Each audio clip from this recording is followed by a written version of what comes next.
language that you would like, maybe English, Tagalog, vernacular, or what other language you prefer? Okay na po ako sa English and Bisaya. So, English and Bisaya na. Okay. So, are you settled now? Is it okay if we start? Yes po, miss. I'm all good now. Okay, Miss Wong. So, to recall, this is your second session in here, right? Yes po. So, we have established a good relationship on our past session. And can you tell me what you want to hear today? Lately, I'm feeling overwhelmed. In school, I have so many school requirements, deadlines, and exams. I rarely sleep. Tapos usaway ko kay nagahilang na lang ako kay wala pa pala ko unsay akong first na buhaton. I see. So, you are overwhelmed with your schoolworks, no?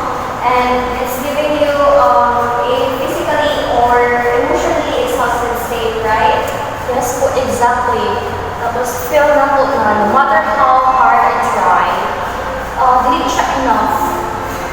I see this one. So, can you tell me when have you felt this kind of feelings? Maybe around 2 months ago, when all our major requirements started at the same time. That sounds very draining. So, you are saying that you are struggling to juggle all those schoolworks, right? Yes po, and feeling na po ay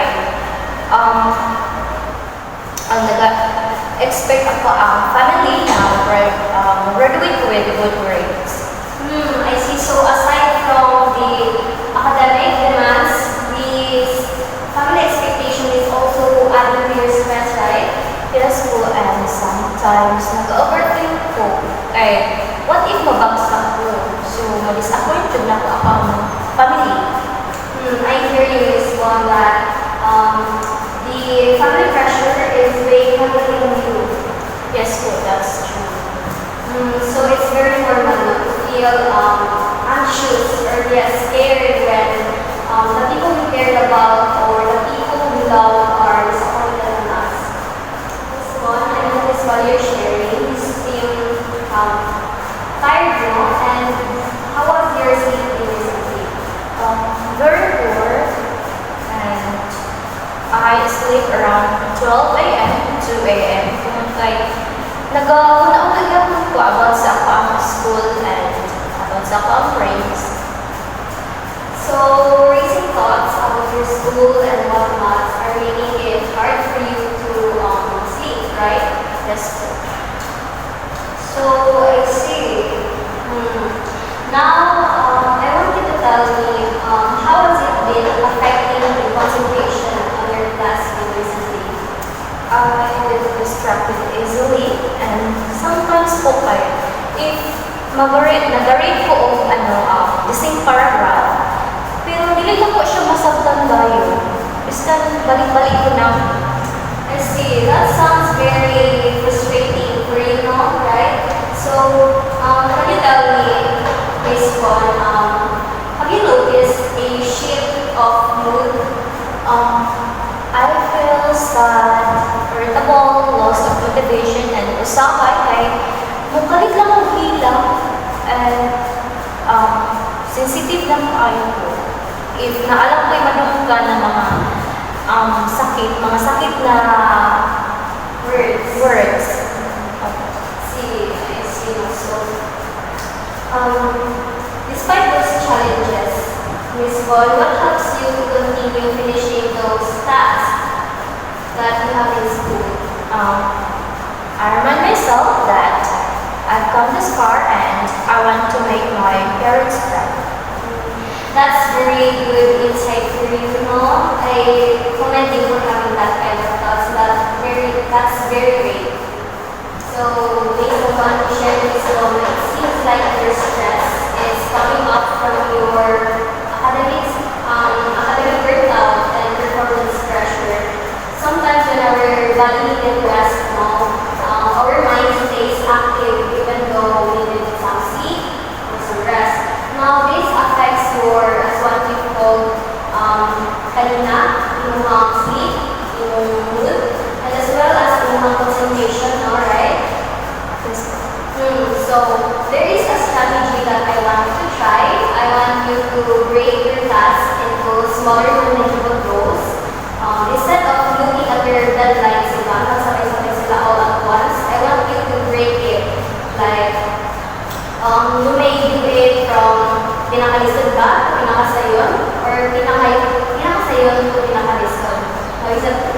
okay with you?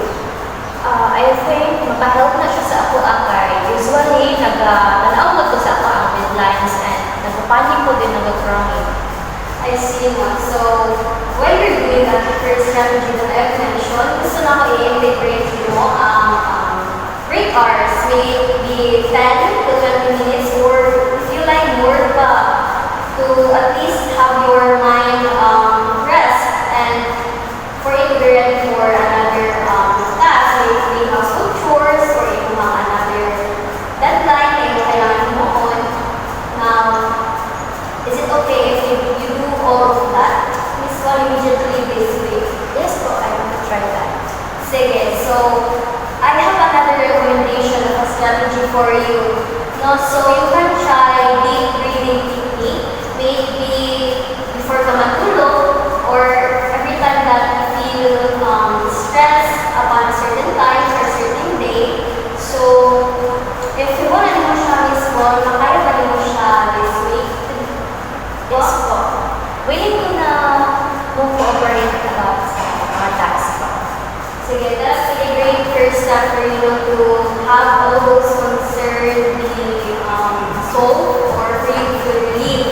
Now, I want to remember you this one that your progress is more important than the perfection of those strategies that you've done. Before we end today's one and we go over separate ways, you shared to me about the combination of your academic burnout or your academic stress, and as well as your high expectations, no, that you've been feeling scared or anxious about it. So I recommended you some strategies or coping strategies that might help you, such as the breaking the task into smaller manageable goals or the at our way, as well as the deep breathing techniques. Now, can you tell me how are you feeling after we talked about all of that? I feel lighter thought and it helped me organize my thought and I want to try the strategies that you taught me about. I see. So, I'm glad to hear that, you know, and I want you to try all those coping strategies that I taught you and try to calculate which strategies suit you best as long as better sino, kaya ba i-break mo smaller manageable tasks or kaya mag-RV ka or kaya mag-deep breathing techniques ka. So,